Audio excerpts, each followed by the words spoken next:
Welcome to Season 2 with the Market Mystics, where we discuss and redefine markets, wealth, and trading on Earth as it is in heaven. Join us on the journey while we consider new possibilities with special guests who might just challenge a few perspectives. Get ready to dive in deep with your hosts, Joshua and Kim. Hey, everybody. Welcome. Welcome. Welcome. Oh, who's Hey. that? They can already see. I know. Well, not if they're listening to audio. That's true. So, surprise, we have a returning guest, which is amazing. It is such an honor. Yes. So we have Dr. Craig Farney back. Thank you. Happy to have you back. I'm excited to see where this conversation goes. I need our listeners to know that he came he's like, okay, I'm talking about this and it's going to be like this. And we're like, all right, this is like my dream come true. Right. Came prepared. Right. Yes. And you know it's not going to go that way, right? Because Totally God fine. never works that way. I mean, have you listened to our podcast? Yeah. Hey, I've been on your podcast. That's true. Yeah. Well, welcome back. What's been on your heart? So we were joking beforehand about, I was telling you about the word perturbed. Mhm. And I'm not sure where I saw this looking up something else. I don't remember. And if you remember from last time, we talked about the concept of at our root, I'm not good enough, something's wrong with us. Mhm. Perturbed is a great definition of that feeling. It's unsettled, it's irritated, it's agitated, it's not at rest. And so I was thinking that because that's what I'm experiencing today. And I can't completely tell you why. And this is, we joked about God's plan. And like we talked about last time before the interview, that, I hit my head and wasn't feeling good. And I'm like, that wouldn't be my plan. My plan would be, I feel great. I've had a great day. I can share all these great insights. And like I've said before, this is when it's most important, is when you don't feel what you want to feel. Are you going to stay in that?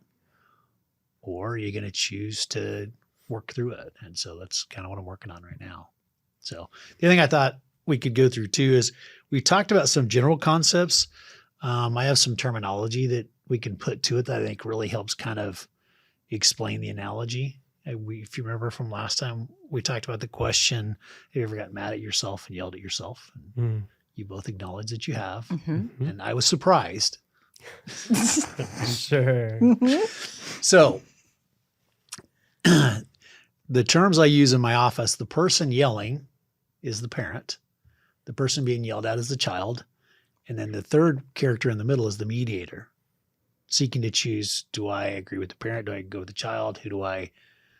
How do I determine what I feel in the midst of this? Mhm. So as I've thought through that, I thought that made a lot of sense. And the other thing that is interesting too, you've heard the term imposter syndrome and inner saboteur. That fits here too, because the parent is really the imposter syndrome and the child is the inner saboteur. So the mediator would be how you identify with one of those voices, like maybe Correct. the you in the Right. situation. Right. It's where do I put my energy? Where do I put my emotions?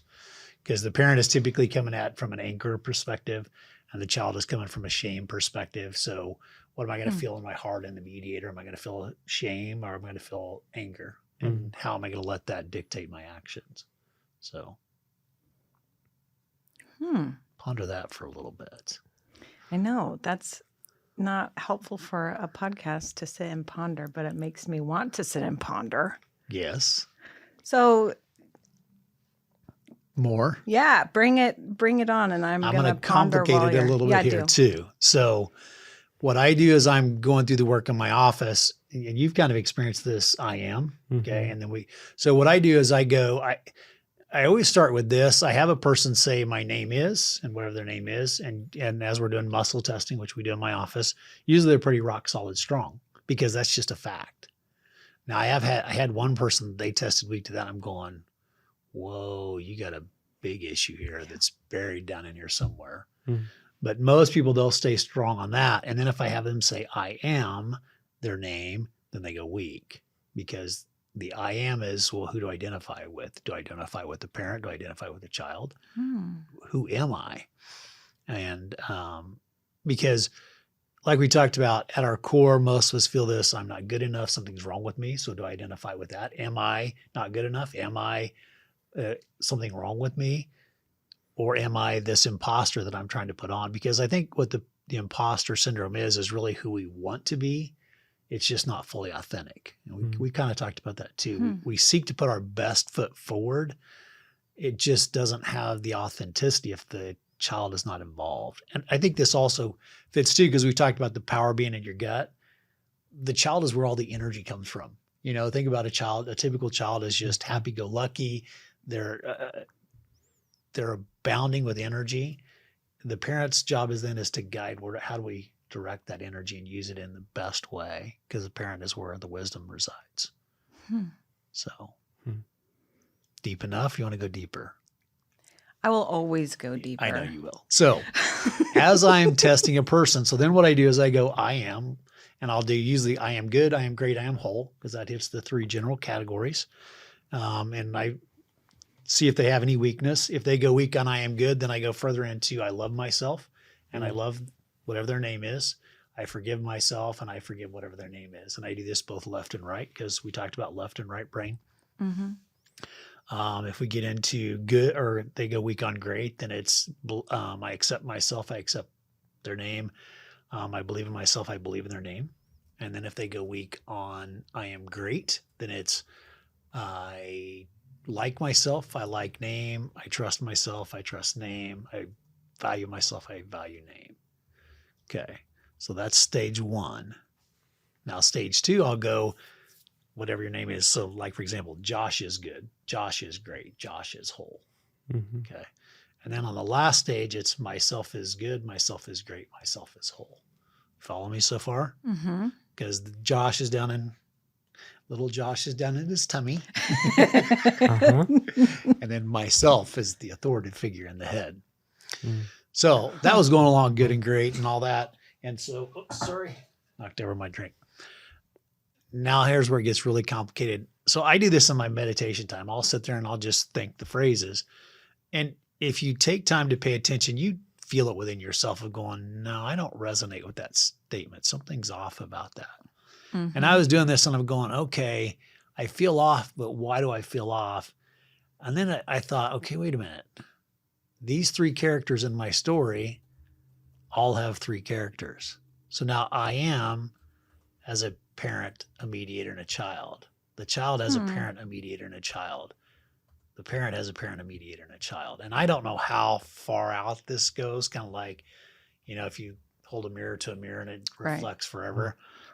I don't know. I've only gone these 2 layers so far. It just, what I found interesting is as I felt something in my gut and I'm going, okay, so this is the child aspect of me. Is it what the child thinks? Is it what the child feels? Is it what the child believes? And what I found is it was what the child believed about the child. Now this is getting really weird and really complex. And as soon as I hit that, I'm like, oh yeah, I remember this, I remember this, I remember this, I remember this. And I could see this whole pathway of, that's why I believe what I believe. That's why I've struggled where I've struggled. And I could remember something that I was probably 2nd or 3rd grade. I'm going, okay, that makes sense. So, and it was only when I got very specific in that pathway. So I don't know. I wonder, are these like,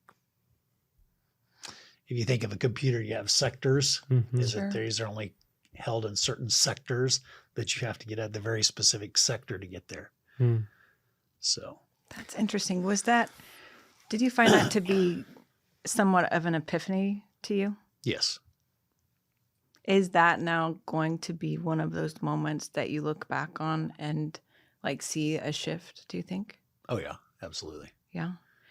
Because it impacted in multiple ways, because I could see it was both a financial and a relational aspect. And I'm like, I can see why I lived my life the way I did. And it just,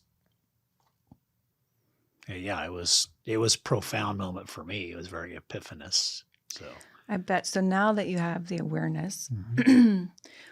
how do you go through the steps of figuring out where to go from there? So I assume that the awareness brings action. Yeah, again, it goes back to the very primary question: why? If I came to believe that, why? Because it's funny too. I remember a specific event, and I remember somebody saying something, and I don't know if that actually happened or not. It doesn't really matter because in my mind, it's there, and Right. it set a pattern that has stuck with me my whole life. And I'm like, that isn't what that meant. Oh, that's so interesting. Mm-hmm. That's super interesting. Okay. So now we're going to make it even more complex. Let's do it. Okay. So we talked about the aspect of there being 70 trillion cells or whatever there are within us. So you have viruses, bacteria, parasites that are on you, okay, that outnumber you like almost 10 to 1. So the number of their cells outnumbers your cells by a factor of 10 to 1. And they can influence, magnify, and even manipulate. So now how much of this is me and how much of it is them, and what is me? Mm-hmm. I think that's where this like topic is really intriguing. Mm-hmm. Are you familiar at all with the internal family system? I think we've talked about that a little bit, but expand on So it.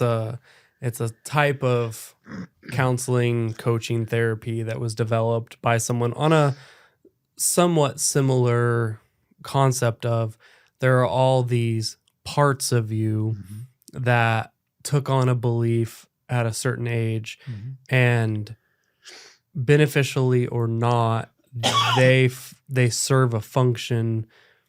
Oftentimes it's like to protect you. Something happens when you're a child. Right. You develop this thought process to protect you from that happening again. Right. And sometimes it's as simple as you misunderstood what was going on. Like, I mean, Right. It doesn't have to be this big complicated thing. But then as you get older, you have all of this internal family. Right. And this internal family serves to give who you are now, like who you are now. Like Right. but sometimes, yes, maybe the dog across the street bit you, and now you're scared of all dogs. That doesn't really serve you anymore. Right. And so kind of what you were talking about, that finding that spot and bringing truth to it, or just recognizing, that's why I believe that. It's not that all dogs are scary. It's because this happened when I was 4. Like that, that's a real thing. Right. And so what you're talking about is reminding me of this style of counseling where you're seeking out these pieces that hold these beliefs, and trying to bring something to them to change that belief. Right. I think and what made me think of that was like you were talking about, this gets really into who am I actually? Right. And I know like the more internal family stuff that I've worked through, the more I sometimes wonder that. I'm like, man, like that's a really intriguing, like you really got to sit with that, because, and then you bring in parasites and viruses and all these things. And I think it's intriguing because you can also tie this to what most people in my childhood would have called spiritual warfare. Right. And you can give them the names like Satan, the accuser, or demons, or all these things. Right. But on a different level, is it viruses and parasites and childhood traumas that are these voices? Like where do you see those parallels between kind of that spiritual aspect versus physically? Right. So a cousin of mine were talking one time, and he used the concept of a counsel in your head. And I think that's the same concept, and I agree. And now that I kind of have this framework, I'm wondering if this counsel is the sub-personalities of, I still think it comes back to these 3 primary characters. Mm-hmm. And I can imagine in my head this counsel that one says this and one says this. And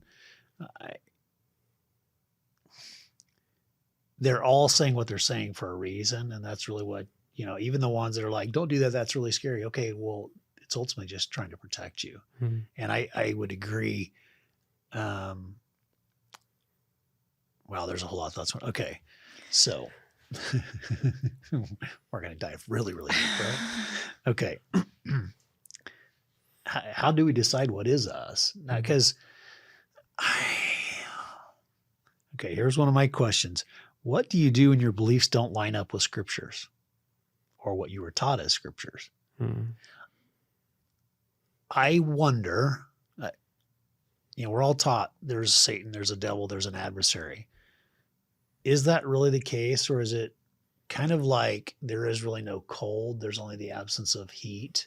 There is no darkness. There's only the absence of light. Mm-hmm. Is there a true entity or not? Mm-hmm. No, everybody has their own opinion. What I found when it comes to that is so many things that I blamed on an adversary. Those are me. Mm-hmm. Those are my thoughts. And I also think too, when you give an adversary allow them to be the cause, then all you can do is just protect yourself. You don't control it. You can't do anything about it, really. You're empowering something outside of yourself. Right. When I took responsibility, I can do something about that. I can choose. And that's one of the things we talked a lot about last time is choosing. And I think whether there is or isn't an adversary, I can't control that. What I can control is what I can control. And that's where I'm going to focus my attention on. And I think a lot of these voices or thoughts, those are just sub-personalities. And yes, I agree with the concept of you had an experience that you didn't fully know how to process. And so it almost creates this sub-personality because I think to whatever degree we haven't processed something in our past, we leave part of us behind. Mm-hmm. It's kind of like we're just continually dragging the past with us instead of having gained wisdom from it and be able to carry it forward. Right. So that's kind of my concept. And as you talk about this counsel or internal family, one of the concepts I found really interesting is I would do what I would call marrying council members, because you would have one that had this real loud voice in one direction and one that's in the other direction. I'm going, let's put you two together because you both have wisdom. Mm-hmm. You're trying to pull this way out of fear and you're trying to pull this way out of faith. If we bring you two together, now I have both wisdom and the awareness of what you experienced. So, and it's interesting because as I did that, some of these voices that were really, really loud became softer and softer.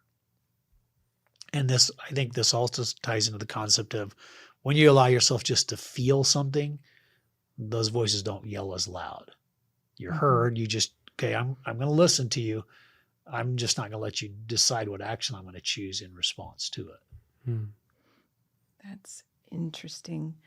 I had the thought of, I'm going to go back just a little bit because you posed a question. Right. Is what happens when what is in Scripture or what you've been taught in Scripture or the Bible doesn't align with your beliefs or right. So to go back to that a little bit, and I'll just speak for myself and out myself. Right. I think for myself, this has tended to happen more times than not. But what I've really learned through this, and it all comes through relationship, okay? Right. So this doesn't come from Kim deciding one thing or another. This comes from more and more intimacy with the Lord. Right. And him leading me and kind of revealing some wider and broader truths within some of the surface level truths that have been revealed otherwise, like maybe through Scripture or something. Right. Okay. But I also tend to think that Scripture is really good plumb line. Like, here are things that are possible. Here are things that have happened for other people. It helps to build faith. Right. Those kinds of things. But I also think that when you take that and you give a one size fits all, we tend to limit who the Lord can be within ourselves. And then we give that counsel kind of dead ends. And we say, well, this person, this family member, this person of the council, you don't fit into any of these truths that I've learned in scripture. So I'm just going to put you in the corner. Right. And then they just fester and they get louder and louder Right. because they're not being heard or cared Right. for or having any kind of resolution. Right. You know what I mean? Right. And I think when we talk about the presence of an adversary or not, I would have to argue. I know this is a whole lot that I'm just putting into this, but I just have been having a lot of thoughts about this. I would have to argue that I don't think the adversary is unreal. Okay. But I do think we have an option of how we function and how we move forward in life. We can either source from the tree of knowledge of good and evil, and then we have both options. Or we can step back, and because of what Yeshua did and kind of the path that he led for us, we can go beyond the veil and go back to the tree of life. Then we can source from that. And then that like good and evil balance doesn't have to even be on the table. Does that kind of make sense at all? I think so. And so I tend to think with that, when we're talking about the council, we're talking about the family, the internal family that you're talking about. I think when we take a step back from that tree of knowledge of good and evil, and we take a step into the tree of life, then that's when really you can start getting some of these things resolved, because you're not saying you're good, you're bad. You're good, you're bad. Right. This has to be from something else. It can't be from me, shoving it down. It comes into, let's bring this into truth. Let's bring this into life. And then there is no option for the darkness, right? There is no option for the evil. There is no option for that kind of thing. It is like moving to resolution. Done. Thoughts? I have a couple of them. Okay. One is, I think that having these kind of discussions where people can go, I think this and I believe this, and not having it have to be an argument doesn't happen a lot. I think, for one, I think we are seeking within our own self to validate our own beliefs. So I got to prove you wrong because I'm right. Right. Because otherwise, why would Yeah. I believe what I believe? Yeah. Instead of just being able to go, this is my life experience to this point, and here's the conclusions I've made. Yeah. What do you think? Yeah. And being able to actually listen to one another and go, I don't have it all together. You don't have it all together. And that doesn't tend to happen very often, because it's like, well, no, you're wrong here and you're wrong here because I know this and I know this and I know this. And Right. sorry. One of the things I think interesting in the whole story of the tree of the knowledge of good and evil, what did they gain from that tree?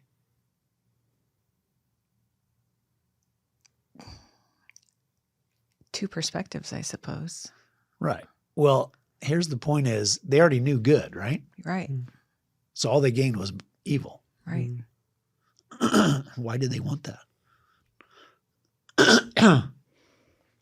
I don't know.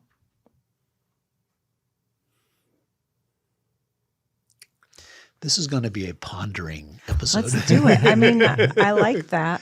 Yeah. I mean, okay, if you just listen to what did the serpent tempt them with was to be like God. Right. So they weren't good enough. Yeah.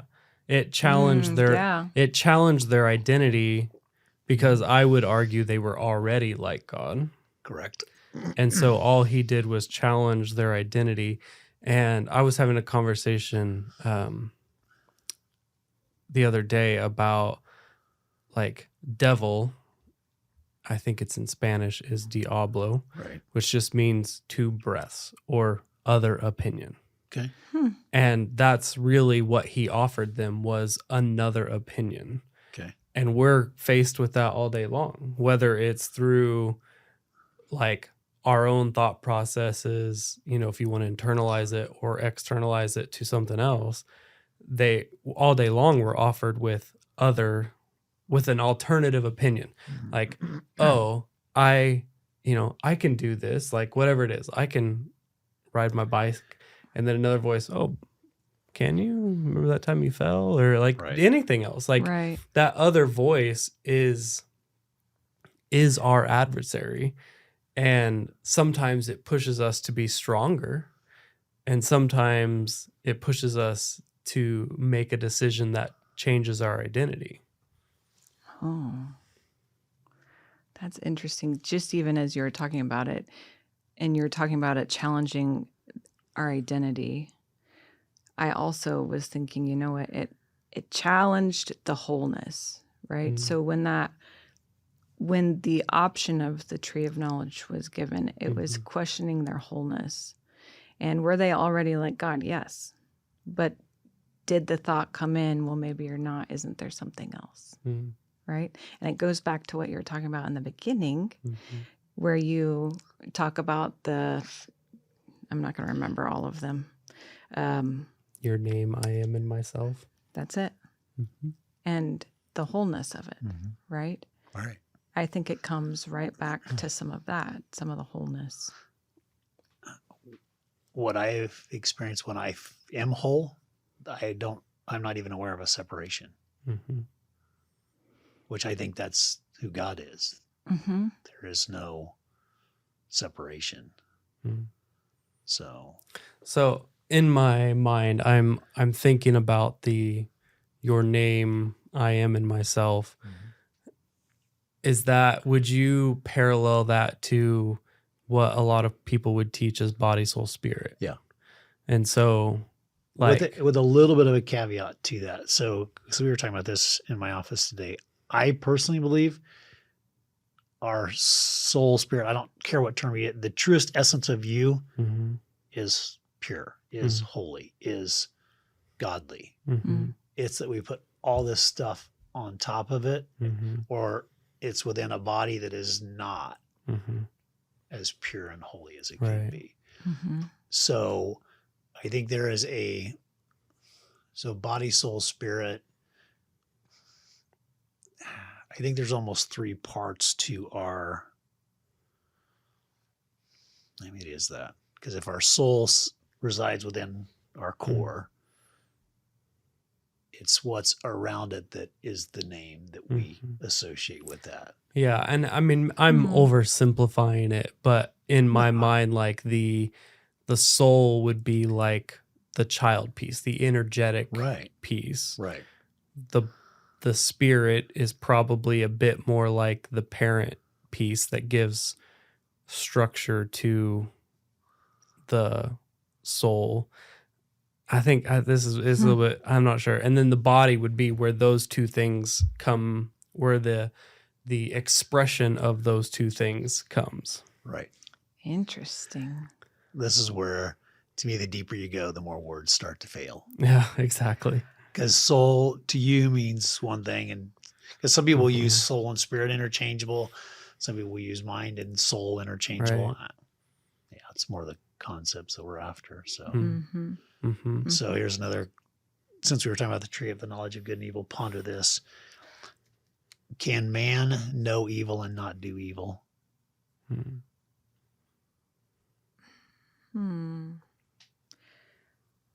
Does God know evil and not do evil?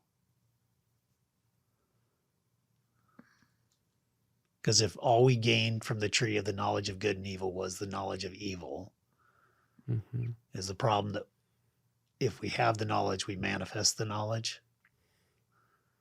Oh, I like this question. So now let's pull back in that parent-child mediator. The child innately is selfish. The parent innately is not. And the mediator is the in-between. The physical body innately is selfish. Right. The mind is not. So is that where the problem is, that once you put evil within that system, it can't help but manifest it. It's kind of like when you're told don't do something, it makes it all that more enticing. Right. Mm-hmm. Right. Yeah. I don't know. Those are some deep ponderings I've kind of wondered Okay. in So that story. Yeah. here's a thought. I think Kim and I have talked about this a bit. In the creation story, God puts the material for everything into the world, and then he brings the material to Adam in the animals and asks Adam to name it. In a Hebraic understanding of that, Adam was giving form and function to the raw material that God brought him. Wow. So when he was naming a tiger and an elephant, he was giving form and function to what those things are. Okay. So in essence, he was co-creating with God the earth that he was going to live in. Okay. And so when you're talking about once he gains the knowledge of evil, does that change things? I would say 100%. And I know we've talked about this, but my personal belief is that the reason we experience a fallen world is because Adam started calling things fallen. He started putting in a different identity into the world we live in. And so he actually changed everything because he started creating a different world. And so I believe that we all co-create with God on a daily basis. What we speak, what we believe, even if I say, like, we've had this discussion, like, can I say there's an apple on the table? Is that necessarily what I'm talking about when I say co-create with God? Right. Possibly. I think it's not out of the realm of possibility to achieve that, but that's not exactly what I'm talking about. I'm talking more about, like, if you wake up in the morning and you say, I'm going to run a 5K at 6 p.m., your brain immediately starts changing your taste buds, changing your hormones, preparing you to fuel you to run that 5K. Right. And so you are creating that 5K through your words and through what you're doing. I believe Adam had a bit more control over creation as a whole than what I'm talking about. But I think collectively that mindset of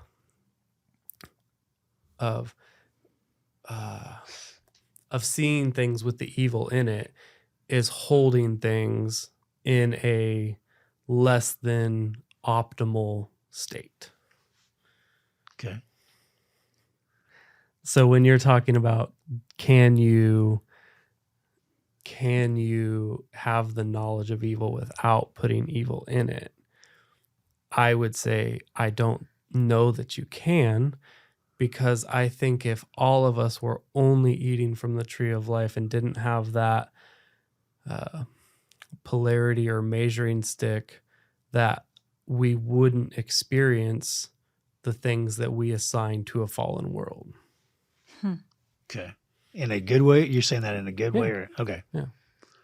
So I like that thought process.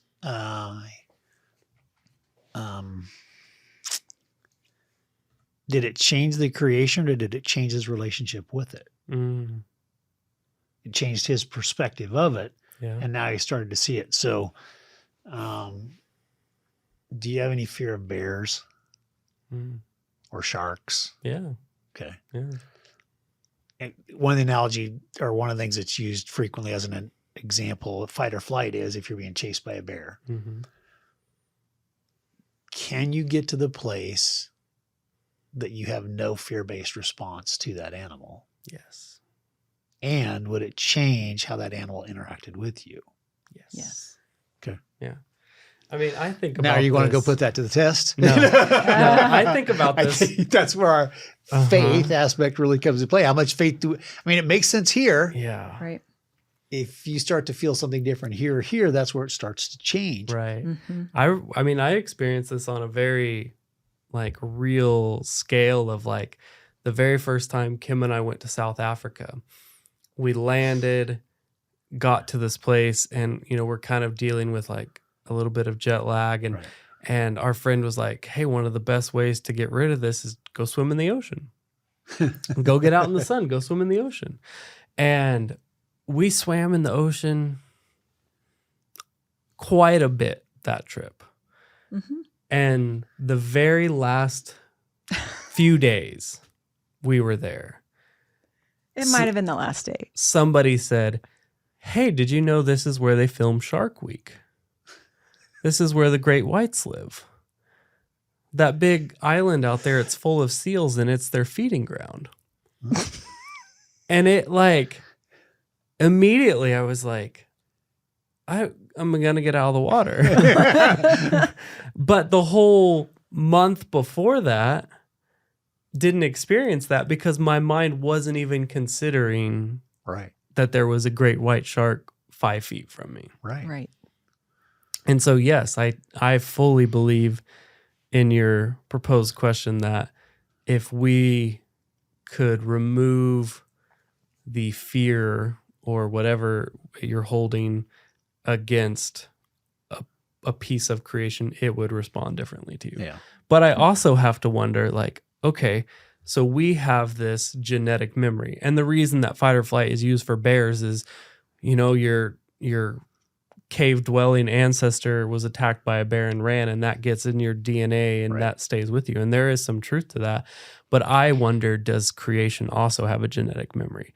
Like, do bears and sharks also have a genetic memory of being attacked and fished and hunted? And so would it be an immediate change, or is there some reconciliation on both sides? Right. So I was That's interesting. kind of pondering through this concept of going, okay, can you get to this place where there's no fear? And I was imagining this great white shark coming towards me and its mouth's open. I go, could I close your mouth and move you aside? Just this almost, instead of being this paralyzed with fear, could you, Redirect. when you're in the Correct. flow? Yeah. And I'm Yeah. just like, you see guys on TV shows that are telling, hey, bear, get out of here. If they're calm enough, I don't know. Here's my other thought is, if we have this pure energy that is us,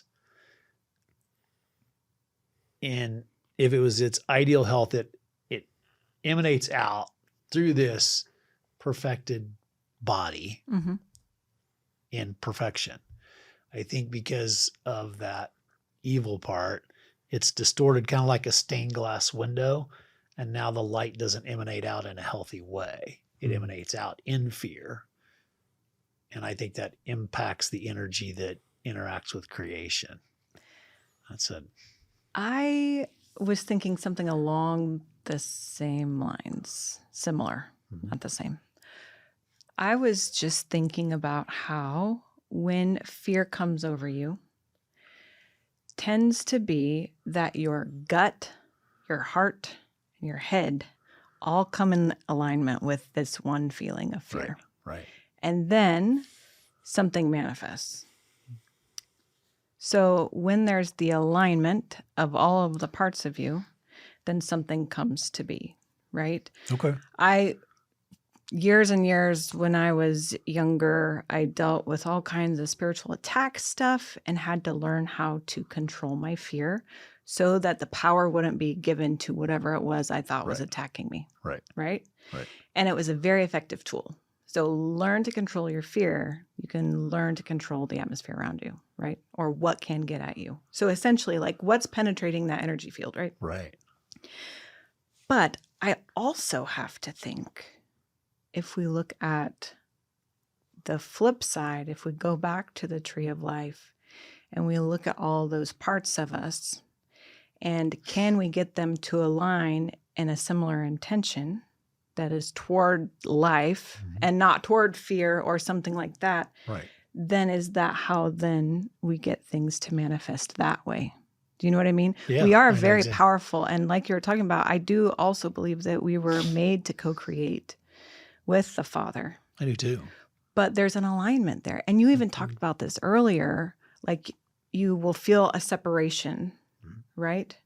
And I also believe that we were not created to be separate from God. Right. However, even just in our language, and I got real checked on this myself because I use this language all the time. So just, I'm speaking to myself too. We even talk about body, soul, spirit. We're separating us out. Like we're like, here's this part of me, here's Right. this part of me, here's Right. this part of me. And instead of saying this whole is part of this whole, and then you have like the unified, universal whole, and then you can actually be aligned and not separated. But how much of this are we putting into our own lives by separating?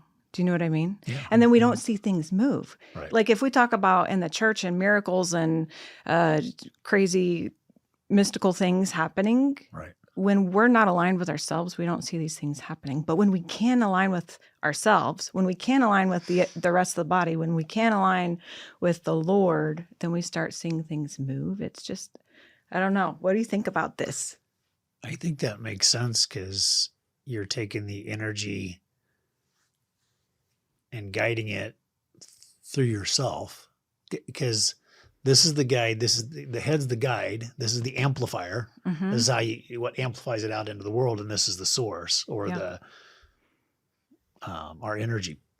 So it's going to go in one of two directions. I was thinking of it this way: you're either in resonance or dissonance, and then if it's in resonance, it can be in resonance one way or another. Mhm. And I think when people talk about separation from God, it's dissonance. You're not vibrating at the same frequency or the same tone or whatever term you want to use. Mhm. So when the head, the heart, and the gut are in alignment in a fear, sadness, and anger base, I think you ultimately end up in anger, and anger is destructive. So it's Right. ultimately destruction. Mhm. When it's peace, joy, and love, that's creation. So yeah, it makes sense. And one of the things I find myself perturbed about is my own current career financial state. And this has been created based upon all this stuff. And I believe that idea when I get my head, my heart, and my gut in alignment in a healthy or godly direction, it manifests. If Mm. you can tell which state you're in, I'm seeking to control my world. Mhm. I'm like, I want it to go this way. Mhm. That's not in resonance. Because if you really are in resonance with God, you don't need to control it. Right. You trust that everything is for your best. So.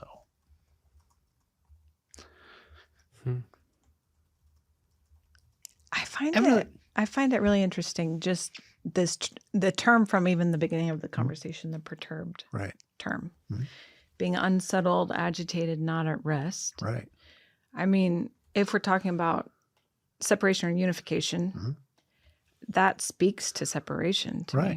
Right. Because God's not at unrest. God's not lacking peace. God's not. Right. Right. And it also makes me think about the power of it's going to seem like it's going in a different direction. And I'm really sorry, but in my brain, it makes sense. The power of forgiveness and not allowing that something be unsettled or agitated between people. Right. Not because you hear people say it all the time, not because the person deserves it. Right. Whatever. Yeah. But because it's for yourself. Like Right. it is. Which is truth. It is to bring alignment to yourself. So then you don't have to be worried about being disunified Right. in this thing. Right. Right. But I find it really interesting, like just that terminology, this perturbed thing, and how it really, We thought we were going somewhere else with this, I know. right? It seemed like it was told going you. somewhere else. It Yeah. did not. Yeah. It's okay. We circled back. That was for Brandon. So I have another question to throw in here. Okay. Or thought, since we're kind of diving into all of this stuff, this is another thing that I experienced in my meditation. I don't know if we talked about this or not. What does God feel like? Do you mean sensory feel like, emotional feel like? So you're sitting in your quiet meditation time and you can think about God and you have all these great thoughts and you can sing and worship and you feel really good. Are you feeling you? Or are you feeling God? Because I've actually sat and go, okay, I want to feel you, not what I'm creating of my idea of you. Mm-hmm. I want to feel the truth of you. Mm-hmm. And I've got a little tiny feeling of it. I'd be interested to know what that is because I also tend to think, and I could be completely wrong. All of the things I'm saying I could be completely wrong on. I just need you to know that. These are, I'm an extroverted thinker. Like, let me process out loud. Okay. Go right ahead.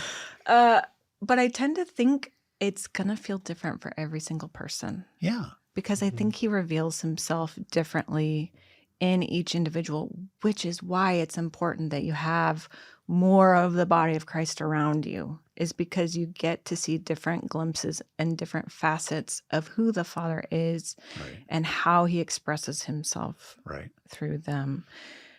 But what do you think? I agree. I think where, at least for me, until I make that connection, I can't give it to you very well. And I think we seek to create a feeling as opposed to experience a feeling.